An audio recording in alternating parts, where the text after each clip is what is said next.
Mamilioni ya watu wamekusanyika Jumatatu hii kwenye mji mkuu wa Iran, Tehran, kumzika kamanda wa kijeshi Qasem Soleimani. Soleimani aliuawa na ndege ya kijeshi ya Marekani Ijumaa huko Iraq kwa amri ya Rais Donald Trump. Kiongozi mkuu wa Iran, Ayatollah Khamenei, aliongoza mazishi hayo na alionekana akilia kwa uchungu. Iran imeapa kulipiza kisasi cha kinyama kufuatia kifo cha Soleimani. Soleimani aliyekuwa na miaka 62 alikuwa kiongozi wa kikosi cha Iran ambacho kilikuwa huko Iraq, Quds Force, ambacho kilipewa kazi ya kulinda na kuongeza ushawishi wa Iran Mashariki ya Kati. Kwa nchini Iran, Soleimani alikuwa akichukuliwa kama shujaa wa taifa na alikuwa mtu mwenye nguvu baada ya Khamenei.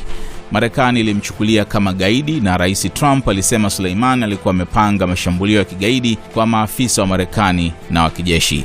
Kituo cha runinga cha serikali kimesema mamilioni ya watu wamehudhuria mazishi hayo, ambapo wengi walikuwa wakilia kwa uchungu huku wengine wakiwa wameshikilia picha ya kamanda huyo. Kwenye umati huo zilikuwa zikisikika kelele zikisema kifo kwa Marekani. Binti yake Zainab Soleimani ameionya Marekani kuwa itakumbana na siku yenye giza. Kwa upande wake, Rais Trump amesema kama Iran itawashambulia Marekani au mali zake, itajibu mapema na kwa nguvu kubwa.